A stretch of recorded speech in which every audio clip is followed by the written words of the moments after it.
ये मुद्दा हमेशा चलता रहेगा, यात्रा हमेशा चलती रहेगी। तो ये हमारे देश का दुर्भाग्य है। पाठक जी ने जिस दिन यहाँ पर थी उन्होंने कहा था कि हिम्मत नहीं हुई, बगल से निकल गए। उत्तर प्रदेश की जनता से ऐसे वो डरते हैं। जैसे लखनऊ मध्य से भाग के कैंट चले गए, वही ना। पुनः अपने देश में आमंत्रित नहीं कर रहे हैं, पर्टिकुलर व्यापारिक खजाने को नहीं भरने काम कर रहे हैं। कांग्रेस के लिए वोट जनता दे देगी तो देश के गद्दार भाग जाए। नहीं, आखिरी अंग्रेज बची हैं सोनिया गांधी जी। इस देश की बहू है। रायबरेली भी जीतने के लिए माहौल बनाया जा रहा है। ना ना ना ना, कांग्रेस की क्या प्लानिंग है, वो कैसे अपना एक जनाधार तैयार करेगी? 24 चुनाव बहुत साफ लाइन खींच के होगा। आपके मित्र रहे हैं डिप्टी सीएम ब्रजेश पाठक। पंडित हरिशंकर तिवारी तो अपना पुत्र मानते थे उनको। भस्मासुर आपके पीछे लग गया है। नीचे मंच से प्रियंका जी को किस किया था, भाई बहन का जो भी, तो उसको लेकर भी उन्होंने बयान दिया। की रही भावना जैसी प्रभु मुरीद देखी तीन तैसी। लखनऊ में सुल्तानपुर रोड और पूर्वांचल एक्सप्रेसवे पर प्लॉट पाएं मात्र 999 रुपए प्रति वर्ग फीट में। तुरंत रजिस्ट्री, तुरंत कब्जा। केरल से निकलने वाली भारत जोड़ो यात्रा अब अपने समाप्ति की तरफ बढ़ रही है। भारत जोड़ो यात्रा तमाम प्रदेश से होते हुए उत्तर प्रदेश के कुछ ज़िलों से गुजरी। उस यात्रा का कितना फ़ायदा होने वाला है बाकी प्रदेशों में, और ख़ासकर उत्तर प्रदेश में कितना फ़ायदा होने वाला है आने वाले 2024 लोकसभा चुनाव में, भारत जोड़ो यात्रा कांग्रेस को कितना मजबूत करेगी, इसके बारे में हम बात करेंगे कांग्रेस के प्रांतीय अध्यक्ष नकुल दुबे जी से। भारत जोड़ो यात्रा इतने दिन तक चली और अब अपने समाप्ति की तरफ है। पंजाब पहुंच गई है, अब कश्मीर पहुंचने वाली है।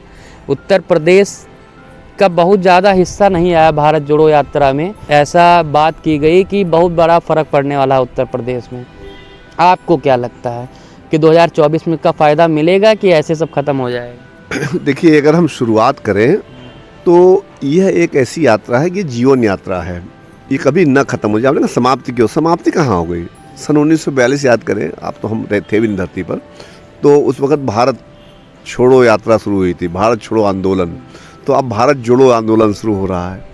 तो जब जब ऐसी ताकतें जो कि देश को गुलामी की राह पर ले जाने की तरफ बढ़ती हैं, देश को बर्बाद करने की तरफ बढ़ती हैं, देश में नफरत पैदा करने का काम करती हैं, तो कोई न कोई ऐसा शूरवीर धरती पर निकल के आता है इस दुनिया में कि वो इस तरह के काम करता है। तो महात्मा गांधी जी ने काम किया था, जब नहीं जा रहे थे अंग्रेज तो उनको भगाने का काम कर रहे थे। भगाने के लिए उन्होंने मुहिम चलाई और भारत छोड़ो आंदोलन चलाया। तब यही लोग जो हैं, जो आज साधु संत में, ये लोग भारत छोड़ो आंदोलन का विरोध कर रहे थे। आज जो भारत जोड़ो है, तो ये भारत जोड़ो समाप्त हो ही नहीं सकता। ये शब्द ही ऐसा है, कभी न समाप्त होने वाला शब्द है भारत जोड़ो। और कहाँ जा पाए, कहाँ नहीं जा पाए। राजनीति में माना जाता है कि मुद्दे वही उठाए जाते हैं जो कभी ख़त्म ना हो। आप कह रहे हैं भारत जोड़ो यात्रा ऐसा मुद्दा है कि भारत जोड़ो की हमेशा बात होगी, ऐसे में ये मुद्दा हमेशा चलता रहेगा, यात्रा हमेशा चलती रहेगी। देखिए, अगर इसको आप राजनीति से जोड़ के देखेंगे तो ये हमारे देश का दुर्भाग्य होगा। इसको राजनीति से कदाप न लिया जाए। राहुल गांधी जी ने क्यों सबको बुलाया इसमें, क्यों विपक्षियों को आमंत्रित किया? भाई सब लोग आइए। क्या उसके पीछे उद्देश्य था? उसके पीछे उद्देश्य मात्र ये है कि भाई क्या आज की डेट में हम ही लोग ईस्ट इंडिया कंपनी को पुनः अपने देश में आमंत्रित नहीं कर रहे हैं? क्या आज हम लोग अपने देश की सरकारी संस्थाओं को बेच करके किसी एक पर्टिकुलर व्यापारिक खजाने को नहीं भरने काम कर रहे हैं? क्या आज हमारे देश के ही लोग बैठ करके अपने देश में लोगों को जो कमाई किए हुए हैं, 8 लाख 10 लाख लोग जो है करोड़ों रुपए लेकर के विदेशों में जा कर के बस जा रहे हैं? तो पूरा निचोड़ क्या है? निचोड़ ये है कि भारत जोड़ो यात्रा के माध्यम से महंगाई, बेरोजगारी, भ्रष्टाचार, लूट, जो इस तरह का माहौल बनता जा रहा है और जिसको लोग जायज़ ठहराने लगे हैं, उसके प्रति जनता को जागरूक करने का कार्य है। और ये कार्य अनवरत चलता रहेगा, कभी अच्छा, क्या माना जाए कि जो उत्तर प्रदेश से अभी सीमा से सटकर चले गए हैं, क्या आने वाले समय में कश्मीर में यात्रा खत्म होने के बाद में क्या पश्चिम से पूरब की तरफ भी एक भारत जोड़ो यात्रा चलेगी? मैं फिर दोहराता हूँ कि सट कर आपने कहा ना कि वो, तो अगर आप गाजियाबाद नोएडा को सटा हुआ मानते हैं स्थान, तो हम तो सुने। सीएम ब्रजेश पाठक जी ने जिस दिन यहाँ पर थी उन्होंने कहा था कि बताइए उत्तर प्रदेश में घुसने की उनकी हिम्मत नहीं हुई, बगल से निकल गए। उत्तर प्रदेश की जनता से ऐसे वो डरते हैं। जैसे लखनऊ मध्य से भाग के कैंट चले गए, वही ना। लखनऊ मध्य में विधायक बने थे और भागे पहले उन्नाव में थे, पहले मल्लावा थे, फिर उन्नाव गए थे, फिर कैंट वहाँ आए मध्य में आए थे, फिर भाग के चले गए कैंट। काहे चले गए थे भाग कैंट में? क्योंकि उनको अपनी हैसियत का अंदाज़ा था कि अगर हम मध्य में रहेंगे तब की बार हमारी जमानत यहाँ पर नहीं बचने वाली है। खैर ये दूसरी बात हो गई। राहुल गांधी जी का जो रूट प्लान बना था, बाकायदा उत्तर प्रदेश की सीमा से उन्होंने प्रवेश किया, जो उत्तर प्रदेश का सबसे मुख्य स्थान बताते हैं वहाँ से उन्होंने प्रवेश किया, और लोनी हो गई, गाजियाबाद हो गया, आपका दिल्ली से नोएडा के रास्ते में, तो ये सब स्थान ऐसे हैं जो कि उत्तर प्रदेश की आन बान शान के लिए जाने जाते हैं। हाँ वो अब मुझे हंसी आ रही है बात पर कि भाई इसका मतलब वो लोनी उनका क्षेत्र नहीं है, लोनी उत्तर प्रदेश का हिस्सा नहीं है, गाजियाबाद उत्तर प्रदेश का हिस्सा नहीं है, शामली उत्तर प्रदेश का हिस्सा है नहीं है, कैराना उत्तर प्रदेश का हिस्सा नहीं है, बागपत उत्तर प्रदेश का हिस्सा नहीं है। तो 3 दिन रहे हम लोग, 3 दिन वहाँ पर रहे, और जन जन पूरा उत्तर प्रदेश। अब आज क्या हो रहा है, आज हिंदुस्तान का जनमानस, जो जो देशभक्त है, जो जो राष्ट्र से प्रेम करता है, सबके मन मनांतर में भारत जोड़ो यात्रा चल चुकी है। अब उसको किसी भी पैदल चलने की आवश्यकता नहीं है, उसके मन में वो यात्रा चल रही है, और वो यात्रा अनवरत चलती रहेगी जब तक देश के गद्दारों को इस देश से नहीं भगा लिया जाएगा। क्या देश के गद्दार कब भागेंगे? जब 2024 में राहुल गांधी के लिए और कांग्रेस के लिए वोट जनता दे देगी तो देश के गद्दार भाग जाएंगे? नहीं, देखिए देश के गद्दार कहाँ से पैदा हुए, पहले इस पे आए। देश के गद्दार कहाँ से पैदा हुए? जिन लोगों ने 50-50 सालों तक अपने अपने यहाँ पर तिरंगा नहीं फहराया था, उनको एकाएक सन 2022 में 21 में तिरंगा की याद आने लगी, तो घर घर तिरंगा होने लगे। तो जो समय समय पर जो रूप बदलने वाले बहुरूपिया टाइप के लोग हैं कि हमारा जब आपसे आवश्यकता पड़ी तो हम आपकी भाषा बोलने लगे, कल को इनसे जरूरत पड़ी तो इनकी भाषा बोलने लगे, तो इन लोगों के बारे में हम लोगों को ध्यान से। अब आपने कहा, पहले आपने लाखों लोगों को करोड़ों करोड़ रुपए लेकर के विदेश पहुंचा दिया, ठीक। अब आप फॉरेन से इन्वेस्टमेंट मंगा रहे हैं उत्तर प्रदेश में। हम तो कहते इसकी तो जांच हो जानी चाहिए कि जो गुजरात से लोग जाकर के पैसा ले लेके विदेशों में जाके बस गए हैं, कहीं ऐसा तो नहीं उनका पैसा गुजरात में मंगाने के बजाय यूपी मंगाया जा रहा है फॉरेन इन्वेस्टमेंट के नाम पर, कि यहाँ पर 80 सीटें हैं लोकसभा में, तो यहाँ पर उनको फिर वही करना होगा। हर अखबार के हर पन्ने पे हम, टीवी के हर चैनल पे। प्रदेश की सियासत की ही की जाए तो उत्तर प्रदेश में लगभग 3 दशक से कांग्रेस का एकदम जनाधार खत्म सा हो गया है, दिख रहा है। बीच में 2009 में कुछ सीटें आई, कुछ लगा कि हाँ कांग्रेस एक बार फिर से जिंदा हो रही है, लेकिन उसके बाद 2012 रहा हो, 14, 17, 19 चाहे जो चुनाव रहा हो, सब में कांग्रेस का एकदम से कोई कहीं ज़मीन पर वो दिखाई नहीं दी। क्योंकि 90 के दशक से पहले जो अल्पसंख्यक समाज एक कांग्रेस का वोट बैंक हुआ करता था, जो एक अपर क्लास था, कांग्रेस के साथ जुड़ा था। आपको क्या लगता है कि इस भारत जोड़ो यात्रा के माध्यम से या फिर उत्तर प्रदेश की राजनीति में सियासी घटनाक्रम हुए, क्योंकि बसपा लगातार 10 साल से हाशिए पर आ चुकी है, समाजवादी पार्टी भी 4-5 चुनाव हार चुकी है, ऐसे में कांग्रेस अल्पसंख्यक समाज के लिए और बाकी अपर क्लास के लिए एक विकल्प बन सकती है? 2012 के पहले आपको बीजेपी कहाँ दिखाई पड़ती थी? 2012 में बख्शी का तालाब विधानसभा में 8,000 वोट मिला था बीजेपी को, और कोई बस्ता लगाने वाले नहीं मिल रहे थे। तो ये सब परिस्थितियां हैं, समय के अनुकूल चलती हैं। आप कभी भी कांग्रेस का जो वनवास है वो बहुत बड़ा हो गया। कांग्रेस का वनवास नहीं, कांग्रेस तो अभी 2013 तक सरकार, अगर झूठ ना बोला गया होता, उत्तर प्रदेश की बात, हाँ हम उत्तर प्रदेश से आपको ले चल रहे हैं। इस देश में कांग्रेस पार्टी की सरकार कब तक रही? इस देश की बात कर रहा हूँ। इस देश में कांग्रेस की सरकार 2013 तक रही, रही। झूठ बोला गया, 15 लाख रुपए आप खाते में आ रहे हैं, पूरे देश में सोने की चिड़िया बन जाएगा, दूध की नदियाँ बन जाएंगी, तमाम तरह की बातें आई और हुआ, और सब लोग उसमें बहकावे में आ गए। 2014 में उनकी सरकार बन गई। लेकिन अगर 2014 के पहले जाएं आप, उत्तर प्रदेश की जहाँ तक बात आई तो 2007 में, और 7 के पहले शायद 2003, 4, 5 में, उसके पहले तो कांग्रेस ही हुआ करती थी ना।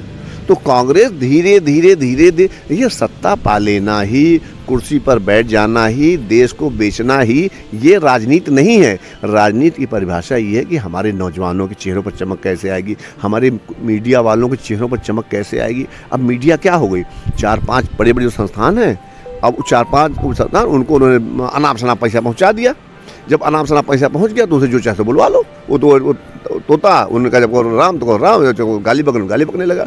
तो अब धीरे धीरे जनता जनार्दन ने समझ लिया है, और आपको जनार्दन नहीं दिखाई पड़ता उत्तर प्रदेश में। तो मेरे हमने 2022 में हमने अनुभव किया 75 जिलों में कांग्रेस पार्टी के नेतृत्व में 75 जनपदों में जबरदस्त भारत जोड़ो यात्राएं निकाली गई। मैं खुद गवाह हूँ, लखनऊ गवाह हूँ। लखनऊ में चारबाग से लेकर के और शहीद स्मारक में जो भारत जोड़ो यात्रा निकली, हजारों आदमी उसमें निकला था। वोट पा लेना, चुनाव जीत लेना, विधायक बन जाना, सांसद बन जाना, सरकार बना लेना, ये एक अलग हिस्सा है।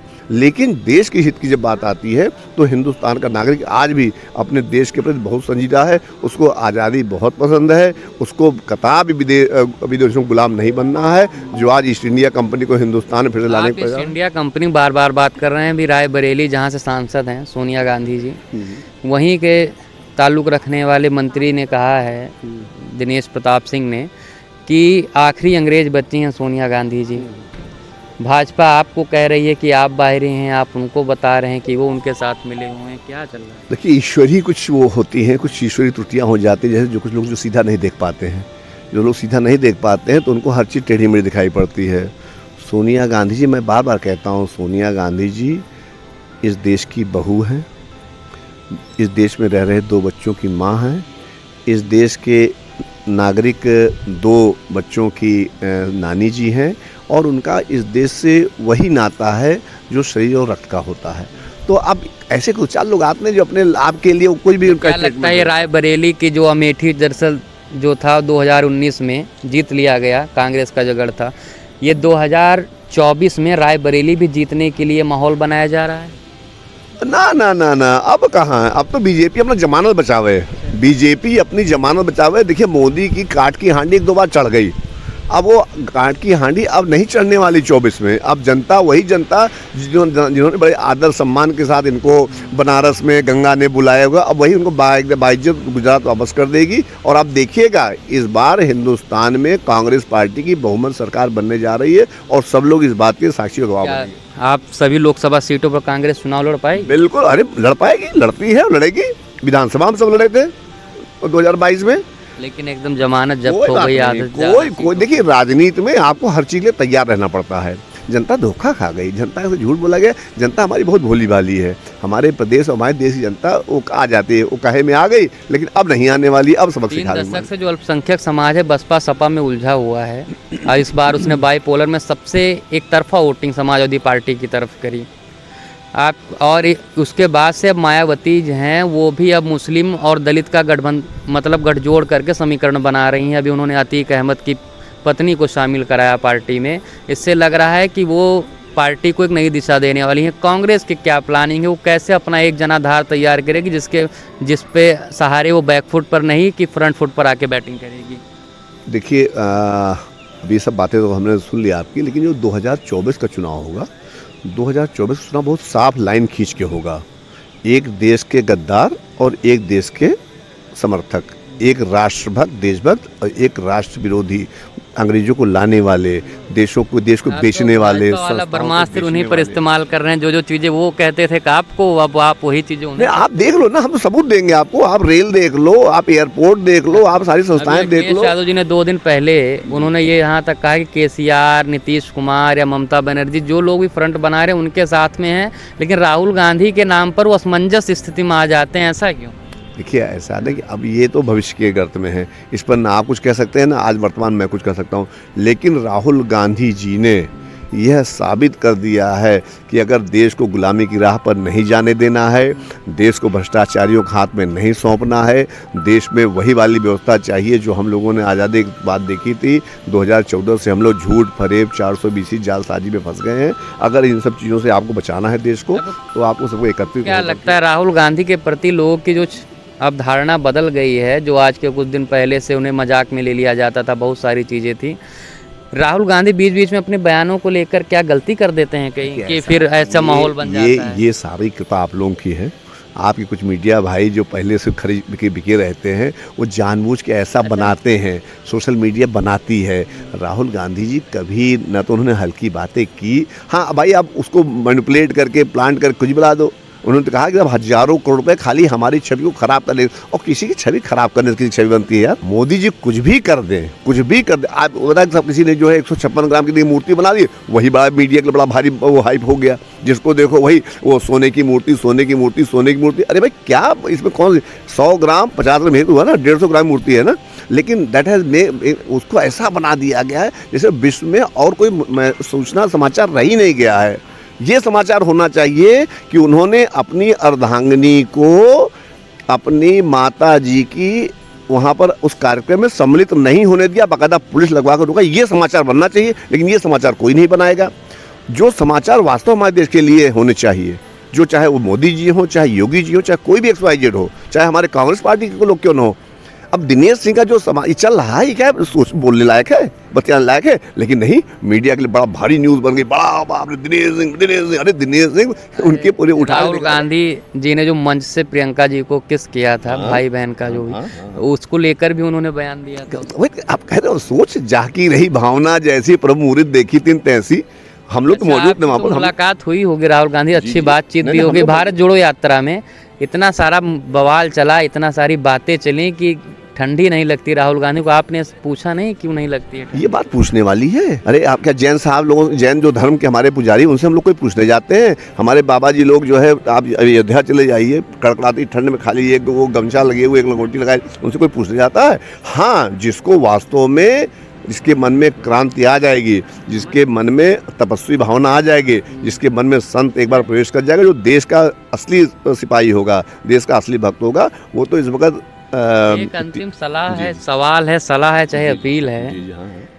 आपके मित्र रहे हैं डिप्टी सीएम ब्रजेश पाठक जी। अरे बात सुनिए, ब्रजेश पाठक जी हमसे ज्यादा बड़े में तो विनय शंकर तिवारी के हुआ करते। हाँ जी हाँ, अभी हम सवाल ये पूछेंगे, तब तक आप बता दीजिए विनय शंकर तिवारी के। वो हाँ, विनय शंकर तिवारी जी के मतलब वो, अरे डॉक्टर दिनेश शर्मा के बड़े अच्छे मित्र थे। पंडित सतीश मिश्रा जी बड़े बड़े भारी शिष्य थे, और पंडित हरिशंकर तिवारी तो अपना पुत्र मानते थे उनको। अब कहाँ तक हमसे जानने चाहिएगा, हम सब बता देंगे। आपके बारे में नहीं बात कर रहे हैं। उन्होंने कहा कि राहुल गांधी को जो ठंडी नहीं लगती, उसका रिसर्च कराने लायक, उसका शोध करार। तो मेरी बात एक सुनिएगा, तो शोध कराएंगे, इतना डॉक्टरों की टीम लगेगी, खर्चा लगेगा, इससे अच्छा आप खुद राहुल जी से पूछ के बता दीजिए, तमाम लोगों को फायदा हो जाएगा। क्यों डिप्टी सीएम साहब उसके लिए बिजी हैं? उनके पास काम, अपने दोस्त हैं आपके, उनका उनकी थोड़ी काम है। कौन है काम है, कौन है? हाँ, कौन काम बचा है? काम कुछ नहीं बचा। अभी हम कल परसों देख रहे थे, इतना फंड आ गया, इतना सारा इन्वेस्टर आ कहाँ गया? कौन? अरे तो द्विवेदी, गाजियाबाद, हम सबको बता, हम बच्चे के नाम बता दें। और मैं आज फिर कह रहा हूँ, जांच का विषय है। क्या ये वही लोग तो फंड ले लेके नहीं भेज रहे हैं, जो यहाँ से लाखों करोड़ रुपए लेके चले गए? 2022 चुनाव में बड़ा मुद्दा बना था ब्राह्मणों का, इसके चलते deputy Brajesh Pathak deputy CM भी बनाए गए, जहाँ तक माना जाता है। क्या लगता है इस बार ब्राह्मण 2024 चुनाव में किधर ज्यादा जाएगा? अरे आपको वो दिखाई पड़ रहे हैं, आपको डॉक्टर दिनेश शर्मा नहीं दिखाई पड़ रहे हैं, आपको 10 साल तक लक्ष्मीकांत वाजपेयी नहीं दिखाई पड़े, आपको हरिद्वार दुबे, सुन लीजिए, सभा पहुंच गए। कौन? कहाँ? वो हटाए गए, वो उत्तर प्रदेश में एक्टिव पॉलिटिक्स न कर, कहाँ है? कुछ पता है आपको? राज्यसभा में कहाँ है? आप गए राज्यसभा देखने? कौन चाहता है इस कार्यालय में और संगठन, सब लोग लोकसभा राज्यसभा बैठना चाहते हैं। देखिए, जिसको मैंने फिर कहा ना, जिसको प्रेम होगा, जिसको दर्द होगा, वो यहीं बैठेगा। लक्ष्मीकांत वाजपेयी जी ने स्कूटर बैठ कर, हम लोग देखा है, इसी प्रदेश में स्कूटर पर बैठ करके 80 में से 73 सीट लक्ष्मीकांत वाजपेयी अपने दम पर, तब इतना वो नहीं चल रहा था। आप पूछेंगे राहुल जी से और डिप्टी सीएम साहब को बताएंगे क्या चीज, क्या है राज? अब काहे के लिए हमसे उल्टा पुल्टा बोला? बेचारे काहे हमसे उल्टा पुल्टा बोला? आप जो सुनना चाह रहे मैं बोलूंगा नहीं। अरे कहाँ राजा भोज और कहाँ डैश डैश डैश, किसकी बात कर रहे हैं आप? देखिए, आपने शाह साहब हो चाहे मोदी जी हो, कुछ, अरे दिनेश शर्मा साहब का एक स्ट्रेचर हुआ करता था, मुझे याद है 25 मार्च 2022, यही आपका एकाना स्टेडियम था। जो आप ब्राह्मण कर रहे हैं ना, सुन लीजिए, 25 मार्च 2022 को जब दिनेश शर्मा जी, जो कि 5 साल तक ब्राह्मणों के बड़े भारी चेहरा हुआ करते थे, जब 5-7 कुर्सियाँ सीढ़ी चढ़ गए, तो उसने सिक्योरिटी वाले ने कहा नीचे। और 2019 में मैंने कहा था जाकर के उनसे, दिनेश शर्मा जी से, कि भस्मासुर आपके पीछे लग गया है, बचा सकते हो। तो हमको कह लगे, अरे छोटे से आप छोटे भाई वैसे वो छोटे, हम कहा सब छोटा भाई मैं जानता हूँ ना, हमसे बढ़िया कौन जानता है? सवाल जी, खुशी दुबे का आपने मुद्दा उठाया था 2022 चुनाव में, जी जी, उसके बाद में भी आपने लगातार मुद्दा उठाया। खुशी दुबे को जमानत मिली इतने दिन के बाद में, क्या लगता है आपको, क्या कहना चाहते हैं? देखिए, आपने बहुत ही कहते हैं मेरी दुखती रग पर आपने हाथ रख दिया है। सिर्फ एक खुशी दुबे ही नहीं है, अगर मैं आपको नाम गिनाने लगूंगा भाई साहब तो आप आधे घंटे तक खाली आप नाम गिनते रह जाएंगे। उत्तर प्रदेश में संपूर्ण ब्राह्मण समाज को आज नेस्त नाबूद करने का षड्यंत्र चला जा चुका है, और जो लोग ये कर रहे हैं इतिहास उन्हें कभी माफ़ नहीं करेगा, ये बता दूं आपको जो। लेकिन आज जो है ऐसे लोग जो कि चाहे वो अजय मिश्रा टेनी हो, चाहे ये आपके फलाने वो हों, चाहे आपके जितेंद्र प्रसाद हों, कौन लोग हैं, कौन ब्राह्मणों की आवाज़ बन सकता है? किसी की वैसियत नहीं बन सकते, इसलिए किसी को बनने नहीं दिया जाएगा। श्रीकांत वो वाजपेयी बन सकता था, वो लक्ष्मीकांत वाजपेयी जी बन सकते थे, उनको भेज दिया जहां आप भेज रहे हैं। श्रीकांत शर्मा को पता नहीं है, डॉक्टर दिनेश शर्मा को पता नहीं, जो लोग आवाज़ बन सकते थे उनको आवाज़ ही नहीं, उन्हीं को दबा कर दर दिया गया है। तो ये सब षड्यंत्र चल रहा है। हम आप देखते हैं ये काठ की हांडी कितनी दिन और चढ़ी रहती है, ज़्यादा दिन नहीं लगेगा 2024 में। पुराने लोग बहुत प्यारे हो जाते हैं, चाहे केंद्र मुरली मनोहर जोशी जी हो, अडवाणी जी हो, यहाँ पर ये लोग हों, क्या बात है? कहाँ रे, कोई है कोई अटल बिहारी वाजपेयी का प्यार आता है, जो लोग बीत जाते हैं उनको। देखिए अब नहीं, ये देखिए पहली बार हो रहा है ये संस्कृति 2024 से 14 शुरू हुई है कि बड़ों का किस तरह से अपमान किया जा सकता है, कैसे तिरस्कार किया जाता है। चाहे वो जवाहरलाल नेहरू, जब चाहे तो कह दो महात्मा गांधी, जहाँ जहाँ फोटो का गोली मारना शुरू कर दो, आज़ादी कह दो 2014 में हमको मिली है, कंगना राणावत जी लेकर के आई हैं, उनको पद्म विभूषण दे दो। तो ये जो आदमी कंफ्यूज कर दो उठा करके, उसके समझे में ना क्या सच क्या है झूठ क्या है, और ये सोशल मीडिया कर रहे हैं।